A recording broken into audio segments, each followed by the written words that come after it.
Hello दोस्तों, नमस्कार। स्वागत है आप लोगों का मूवीशाला ऐप पर। मैं आर.के. दुबे आज आप लोगों को भारतीय अर्थव्यवस्था का एक सबसे महत्वपूर्ण टॉपिक, जाना पहचाना टॉपिक, जिससे प्रत्येक एग्जाम में प्रश्न पूछे आते हैं, वहां पर चर्चा के लिए आप लोग तैयार रहिए। तो चलते उस टॉपिक का नाम है फंडामेंटल राइट्स, यानी देखिए मौलिक अधिकार। इसमें है कि मौलिक अधिकारों का सूचीकरण, उसका विशेषता, अधिकारों के महत्व, परिभाषा, उसके बाद से 7 अधिकार थे, घटा के 6 कर दिए गए हैं। समानता का अधिकार, स्वतंत्रता का अधिकार, शोषण के विरुद्ध का अधिकार, धार्मिक स्वतंत्रता का अधिकार, संस्कृति और शिक्षा का अधिकार, संवैधानिक उपचारों का अधिकार, उसके बाद से उसके बाद से मौलिक अधिकार की आलोचना, उसके बाद से वर्तमान स्थिति, भाग 3 क्या है, तमाम टॉपिक है। तो चलिए पढ़े वहीं जहां से एग्जाम से क्वेश्चन निकले। तो चलिए सीधे टॉपिक की ओर चलते हैं। तो आज का टॉपिक है मौलिक अधिकार।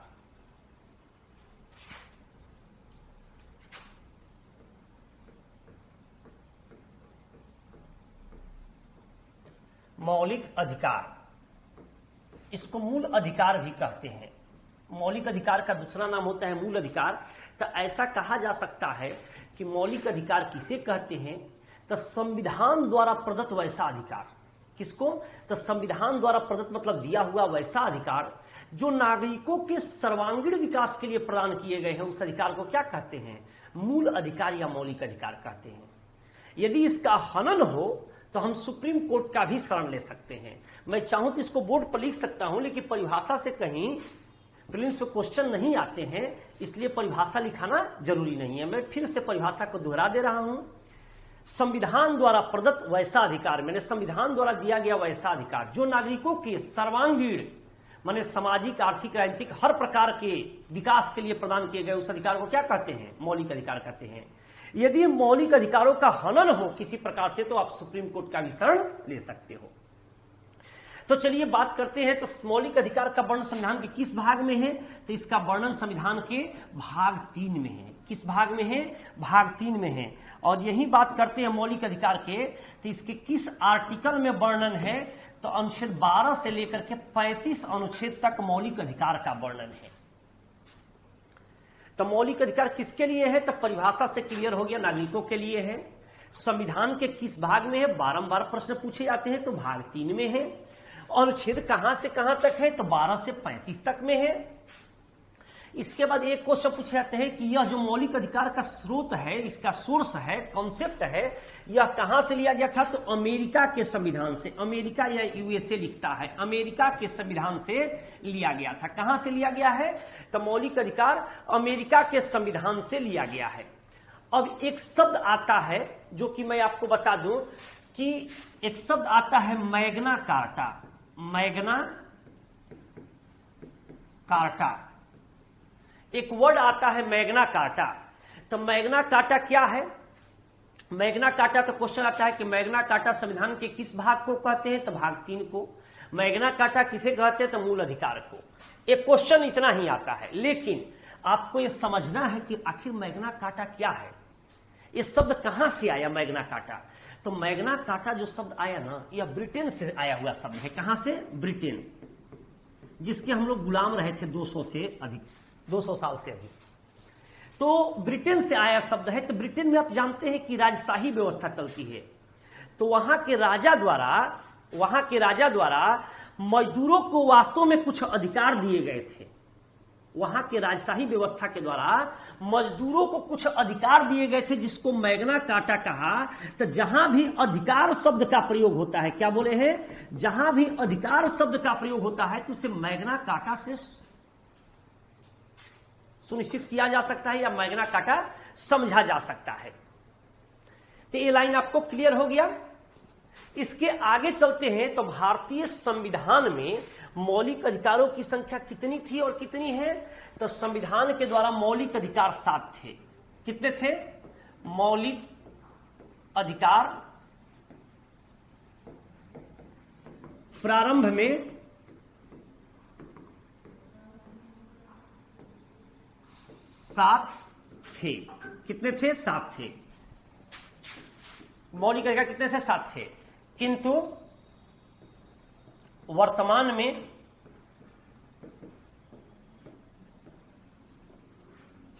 इसकी संख्या 6 है, किंतु वर्तमान में 6 है। कौन सी 6 है? तो मौलिक अधिकार वर्तमान में 6 है। तो कुल मिला के एक शब्द बनता है कि मौलिक अधिकार 7 थे, 6 है, तो कौन से मौलिक अधिकार नहीं है? तो जो मौलिक अधिकार है वर्तमान में नहीं है उसका नाम है संपत्ति का अधिकार। संपत्ति का अधिकार, राइट टू प्रॉपर्टी, जिसको आर्टिकल 31 में था, आर्टिकल 31 में था संपत्ति का अधिकार। इस संपत्ति के अधिकार को मौलिक अधिकार से हटा दिया गया। तो कौन से संशोधन के द्वारा हटाया गया? तो संविधान के 44वें संशोधन के द्वारा हटाया गया। कौन से? 44वें संशोधन के द्वारा 1978 में संपत्ति के अधिकार को मौलिक अधिकार से हटा करके और कौन सा अधिकार कर दिया गया? तो अभी वर्तमान में इसको अनुच्छेद 300 के ए में, 300 के क में इसको जोड़ दिया गया। किस अधिकार के अंतर्गत? कानूनी अधिकार के अंतर्गत, कानूनी अधिकार के अंतर्गत जोड़ दिया गया। तो आज के डेट में संपत्ति का अधिकार कौन सा अधिकार है? तो कानूनी अधिकार है। क्वेश्चन आता है किसमें से कौन सा मौलिक अधिकार नहीं है? तो एक ऑप्शन में रहता है सब मौलिक अधिकार आते हैं, एक देता है संपत्ति का अधिकार। तो आपका सही आंसर हो जाता है कि कौन सा नहीं है, तो संपत्ति का अधिकार नहीं है। कब हटाया गया? तो 44वां संशोधन से। कब हटाया गया? तो 1978 में हटाया गया।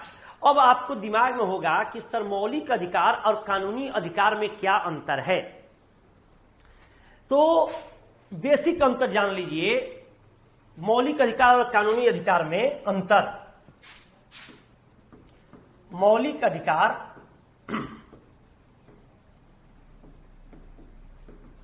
एवं कानूनी अधिकार में अंतर।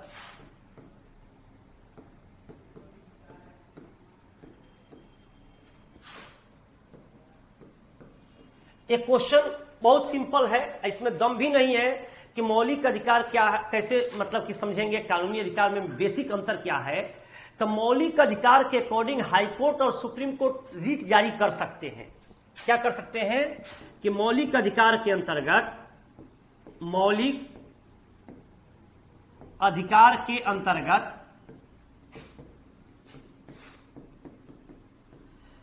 सुप्रीम कोर्ट या हाई कोर्ट रीट जारी कर सकते हैं। क्या जारी कर सकते हैं?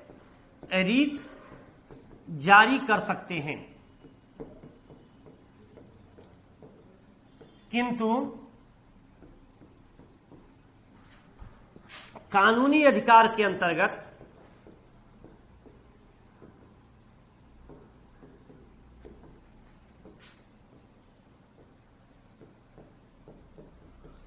रीट जारी नहीं किए जा सकते।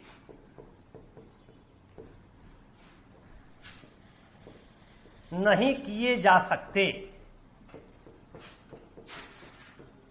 ये आपको दिमाग में क्लियर हो गया कि कानूनी अधिकार और मौलिक अधिकार में क्या अंतर है। तो कानूनी अधिकार के अंतर्गत रीट जारी किए जा सकते हैं, सॉरी मौलिक अधिकार के अंतर्गत, लेकिन कानूनी अधिकार के अंतर्गत रीट जारी नहीं किए जा सकते हैं। अब रीट क्या है तो मैं वो भी पढ़ाऊंगा। हैबियस कॉर्पस, मैंडेमस, प्रोहिबिशन, सटेरी, क्यूवारंटो, यानी बंदी, प्रत्यक्षीकरण, परमादेश, प्रतिषेध, उत्प्रेक्षण, अधिकार प्रेक्षा। ये 5 तरह के रीट होते हैं जो फंडामेंटल राइट के अकॉर्डिंग ही जारी किए जा सकते हैं, उसी के अंतर्गत जारी किए जा सकते हैं। अब आ जाइए कि एक तो ये संशोधन है मौलिक अधिकार से संबंधित, एक और संशोधन की बात करते हैं। तो संविधान के 86वें संशोधन के द्वारा, एक और पॉइंट को याद रखिएगा, संविधान के 86वें संशोधन के अनुसार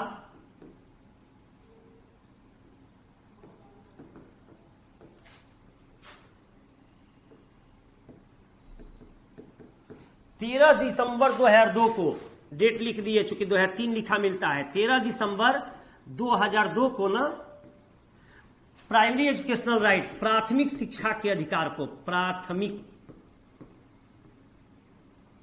शिक्षा के अधिकार को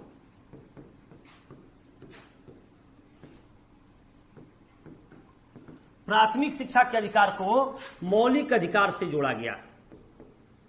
मौलिक अधिकार के अंतर्गत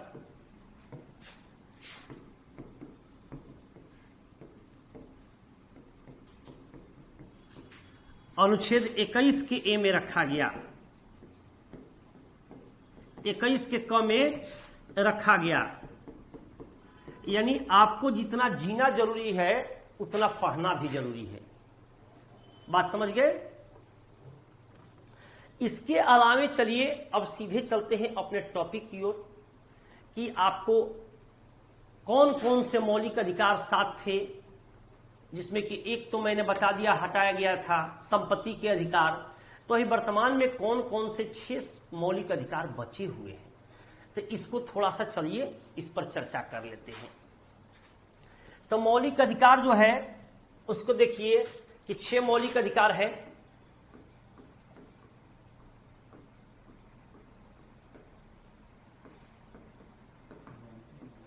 पहला क्या है? राइट टू इक्वालिटी, समानता।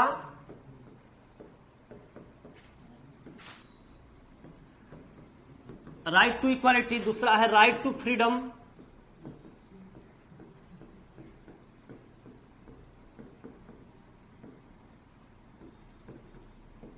राइट अगेंस्ट एक्सप्लोटेशन, शोषण के विरुद्ध अधिकार।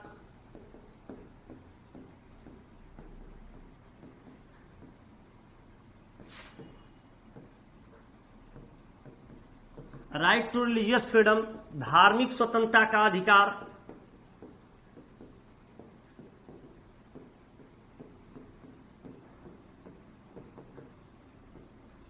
राइट टू रिलीजियस फ्रीडम, धार्मिक स्वतंत्रता का अधिकार।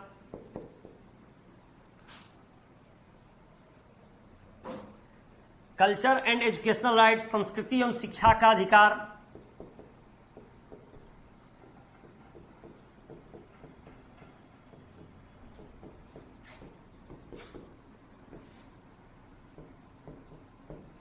और छठा हो गया संवैधानिक उपचारों का अधिकार, राइट टू कॉन्स्टिट्यूशनल रेमेडीज, संवैधानिक उपचारों का अधिकार।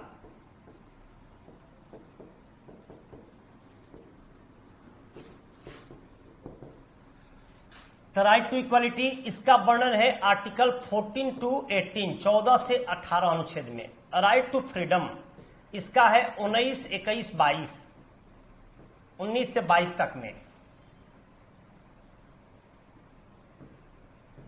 राइट अगेंस्ट एक्सप्लोटेशन, इसका है 23 और 24 अनुच्छेद में। उसके बाद रिलीजियस फ्रीडम का 25, 26, 27, 28, 25 से लेकर 28 तक में। कल्चर एंड एजुकेशनल राइट की बात करते हैं तो 29 एंड 30 आर्टिकल में है, और 31 आर्टिकल तो राइट टू प्रॉपर्टी हट ही चुका है। तो जो बचा है कॉन्स्टिट्यूशनल रेमेडीज का, इसका है आर्टिकल 32 में। तो आपके दिमाग में आएगा कि मैंने फंडामेंटल राइट बताया था, जिसका आर्टिकल बताए थे 12 से लेकर के 35 के बीच में। क्या बताए थे? 12 से 35 के बीच में। और चालू कर रहे राइट टू इक्वालिटी, समानता का अधिकार 14 में। तो 12 और 13 कहां गया ये तो बताने पड़ेंगे। और 3 इधर है, 33, 34, 35, इसको भी बताने पड़ेंगे। तो यदि आपको यहां पर क्या होता है कि सीक्वेंस से बहुत सारे प्रश्न पूछे जाते हैं। अगर बीपीएससी देखिए, यूपीपीसीएस देखिए, एमपीपीसीएस देखिए, तमाम प्रीलिम्स के एग्जाम को देखिए जिसमें ऑब्जेक्टिव क्वेश्चन आते हैं, तब मिलाने वाला आता है। जैसे कि कानूनी समानता, जाति धर्म के आधार पर समानता, सरकारी नौकरी में समानता, एक साइड अनुच्छेद दिया रहता है। तो इस तरह से भी क्वेश्चन आते थे। सीक्वेंस के अनुसार पढ़ना जरूरी है, नहीं तो काफी दिक्कतें होगी। तो चलिए हम आते हैं, सीधे शब्द में आते हैं। आर्टिकल 12 क्या कहता है, जिसको कि मैंने नहीं लिखा था। आर्टिकल 12, तो आर्टिकल 12 कहता है राज्य की परिभाषा। क्या कहता है? राज्य की परिभाषा।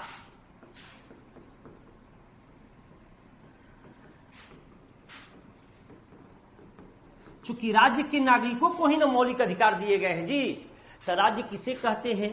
तो मैंने एक और से क्लास में, पिछले क्लास में बताया हूं कि एक निश्चित जनसंख्या के दायरे में रहकर, जिसका एक निश्चित भूभाग है, जिसका एक अस्थायी सरकार है तथा आंतरिक एवं बाहरी रूप से पूर्णतः स्वतंत्र हो, उसे क्या कहेंगे? राज्य कहेंगे। यानी भारत क्या है? एक राज्य है, संघ राज्य है, राज्यों का संघ है। ठीक है ना? तो अगर इसकी बात करते हैं तो संघ की संसद और राज्य, इसमें क्या आता है? इसमें डिफाइन करता है संघ की संसद।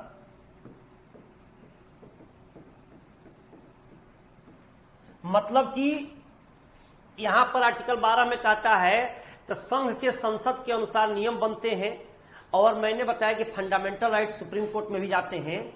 और इसमें क्या है कि और राज्य का भी वर्णन है। और राज्य, संघ की संसद यानी कानून कौन बनाता है? संसद। और किसके बनाता है? राज्यों के नागरिकों के लिए। उसके अलावा प्रांत के विधानमंडल और सरकार, इसका डिफाइन किया गया है। प्रांत मतलब बिहार, झारखंड, यूपी। प्रांत के विधानमंडल,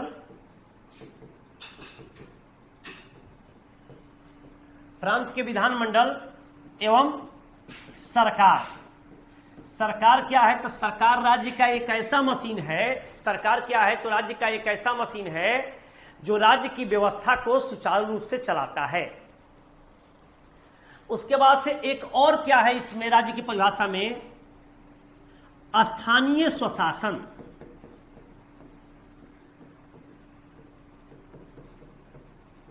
यानी पंचायत, नगर पंचायत, ग्राम पंचायत, नगर पालिका पंचायत और नगर पालिका का वर्णन है।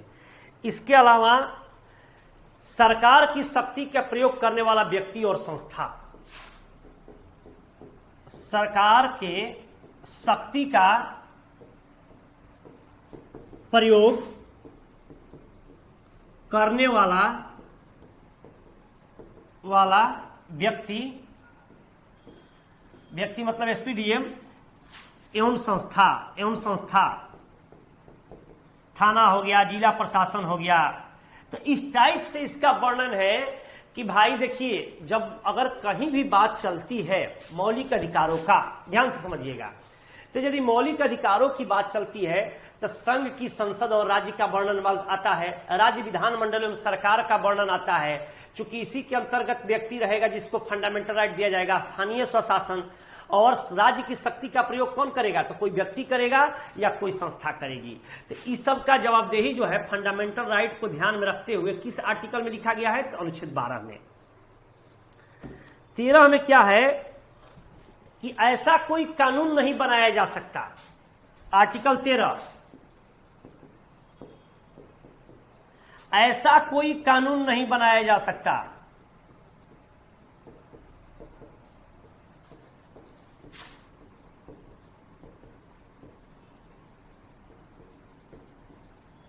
ऐसा कोई कानून नहीं बनाया जा सकता जो मौलिक अधिकारों को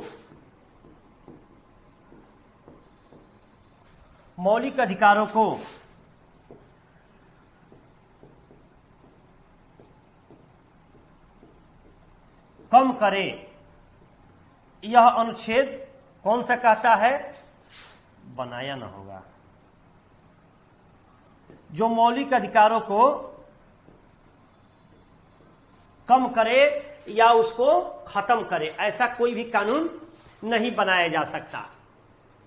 तो आप समझ गए कि 12 में क्या है? तो 12 में है राज्य, और राज्य के अंतर्गत आने वाली व्यवस्थाएं जो नागरिकों के अधिकारों और नागरिकों के विकास की दशा दिशा को सुनिश्चित करती है।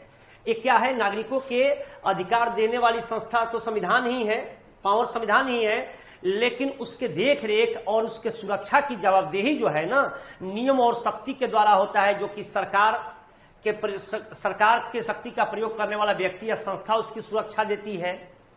स्थानीय स्वशासन के माध्यम से उसके विकास के लक्ष्यों को पूरा होता है। और संघ की संसद और राज्य जो होती है, प्रांत की सरकारें और विधानमंडल जो होती है, कानून बनाकर के नागरिकों के मौलिक अधिकारों की रक्षा करती है। अब आ जाते हैं, सीधे चलते हैं फंडामेंटल राइट की ओर। तो सबसे पहले फंडामेंटल राइट में पहला राइट देखते हैं, तो राइट टू इक्वालिटी यानी समानता के अधिकार का वर्णन करते हैं।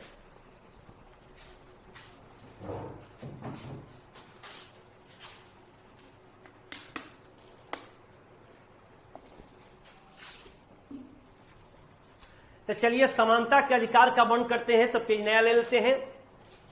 तो पहला क्या हो गया? समानता का अधिकार,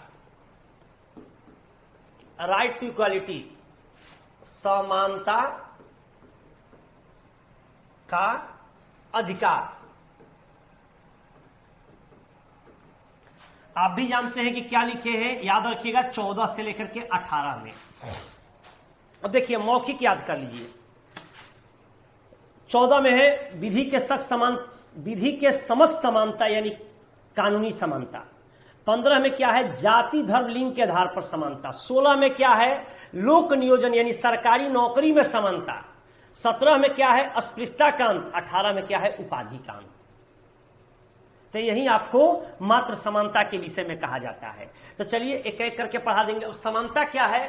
तो समानता है कि किसी ढंग से गरीब अमीर, ऊंचे नीचे, अगड़े पिछड़े के आधार पर भेदभाव न करके समाज में सबको समान नजर से देखना, सबको बराबर स्थिति में लाना ही समानता कहलाता है। और समानता जब होगा तो ही हमारे देश का सर्वांगीण विकास हो पाएगा। जैसे कि मैं एक एग्जांपल देता हूं कि एक पिताजी है, उनके 4 बच्चे हैं, 3 बच्चे अच्छे आईएएस पीसीएस ऑफिसर पद पर चले गए, एक लड़का जो है बेरोजगार है। तो क्या उस पिताजी का पूरा परिवार विकास कर गया? नहीं, सर्वांगीण विकास नहीं हो पाया। वो जो बेरोजगार है उसको भी अगर कोई रोजगार मिले तो सर्वांगीण विकास की बातें मानी जाएगी। तो चलिए अगर सबसे पहले बात करते हैं तो समानता में, तो आर्टिकल 14 की बात करते हैं। अनुच्छेद 14 में क्या है? अनुच्छेद 14 में है कानूनी समानता। कानूनी समानता यानी विधि के समक्ष समानता। कानून के नजर से सभी लोग समान हैं। देखिए अगर ऐसी बातें की जाए तो कुछ कहने के लिए संविधान के नियम तो होते ही हैं मजबूत, लेकिन उसका रोड मैप में कितना अप्लाई हो पाता है? तो आखिर अगर नियम दिए जाएंगे तो ही ना, अगर 80% नहीं तो 60% ही, लेकिन कुछ अप्लाई होगा तो ही तो सुधार हो पाएगा। हालांकि हमारे समाज में कानूनी समानता की बात कहती है तो आप देखिएगा कि अमीरों के लिए अलग व्यवहारिक कानून हो जाते हैं, गरीबों के लिए अलग व्यवहारिक कानून हो जाते हैं। आप ट्रेन में देखिए कि एक गरीब व्यक्ति एक अमीर व्यक्ति दोनों बिना टिकट के चला हो। गरीब व्यक्ति की ज्यादा मजबूरी हो सकती है, उसके पास पैसे नहीं, जाना जरूरी है तो बिना टिकट के चल जाए, लेकिन वहीं अमीर व्यक्ति पैसे पर छूट जाते हैं, गरीब व्यक्ति पैसा न होने के कारण जेल काटना पड़ता है। तो तमाम नियम है। तो हर नियम जो मैं पढ़ाऊंगा वो आपको गलत लगेगा, लेकिन मैं संविधान का नियम बता रहा हूं आपको। व्यवहारिक में तो आप भी जानते हैं क्या सत्य है और मैं भी जानता हूं क्या सत्य है। तो चलिए कानूनी समानता की बात करते हैं। तो अनुच्छेद 14 में क्या है कि कानून के नजर से सभी लोग समान हैं। आप देखिएगा कि अगड़े पिछड़े, स्त्री पुरुष सभी समान हैं। लेकिन यदि यहीं पर देखिएगा तो व्यवस्था के अनुसार, समय परिस्थिति के अनुसार कुछ विशेषाधिकार दिए गए हैं। जैसे कि देखिएगा कि आप स्त्री को गिरफ्तार करने के लिए अलग रूल है, पुरुष को गिरफ्तार करने के लिए अलग रूल है, तमाम रूल रेगुलेशन की बातें चलती है। अनुच्छेद 15 में क्या है? तो अनुच्छेद 15 में यदि बात करते हैं तो जाति धर्म लिंग जन्मस्थान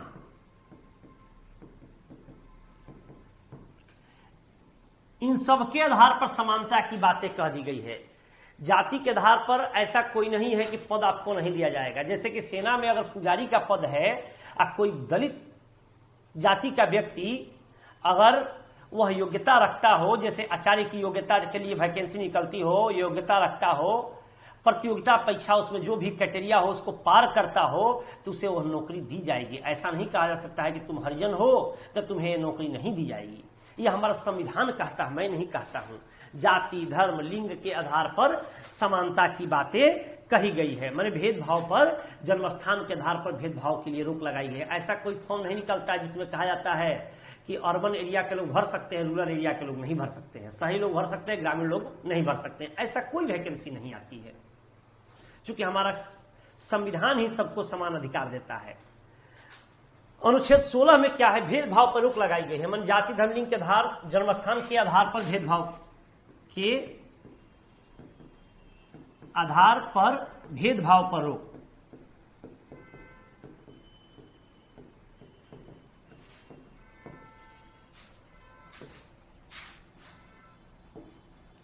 अगर यही अनुच्छेद बात करते हैं 16 के, तो ये आता है लोक नियोजन में समानता। लोक नियोजन मतलब सरकारी नौकरी में समानता।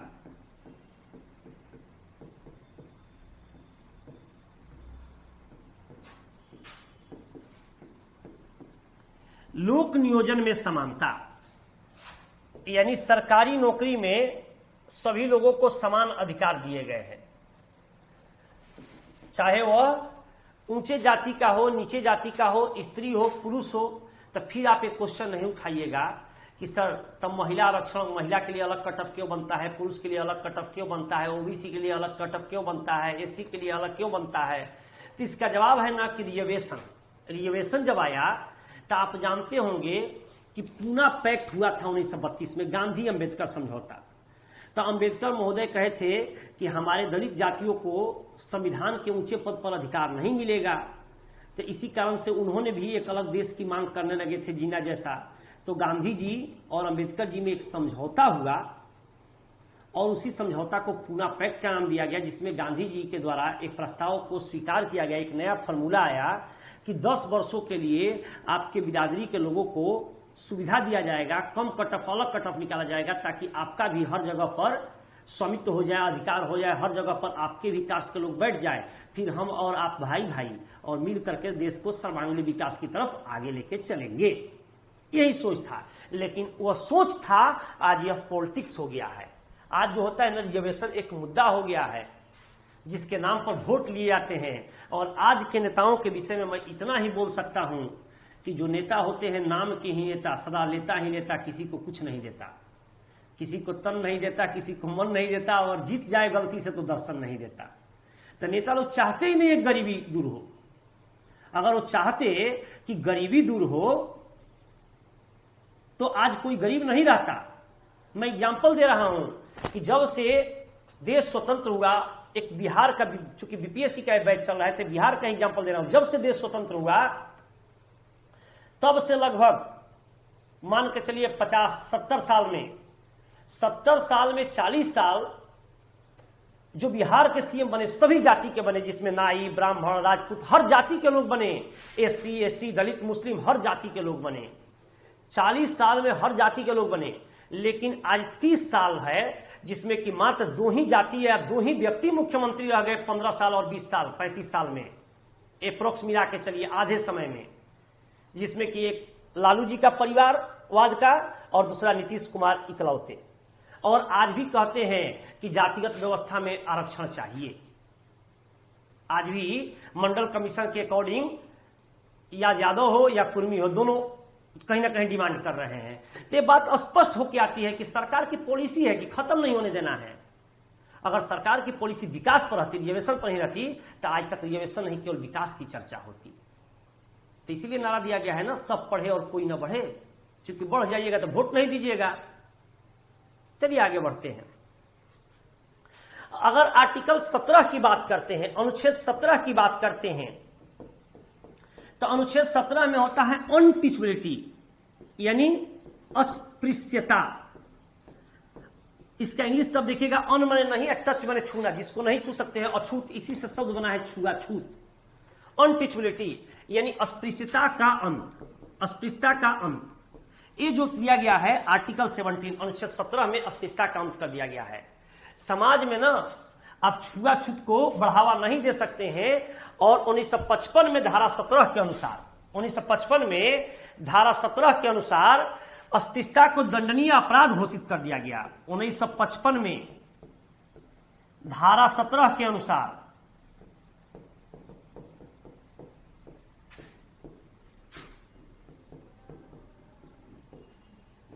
अस्पृश्यता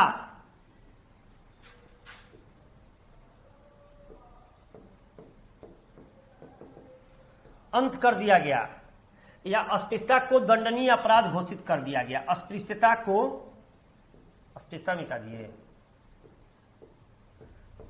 अस्पृश्यता को दंडनीय अपराध घोषित कर दिया गया।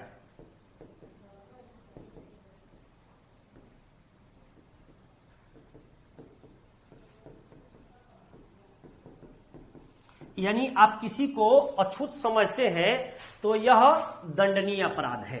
अस्पृश्यता को दंडनीय अपराध घोषित कर दिया गया। अब देखिए अगला पॉइंट, उपाधियों का अंत, आर्टिकल 18।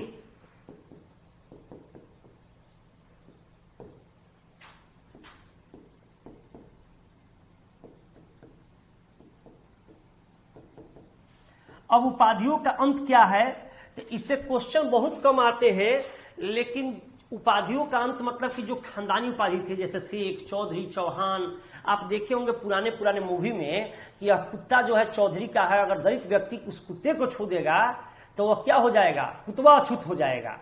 तो इस तरह से जो बड़े बड़ी उपाधियां थी इसको अंत कर दिया गया।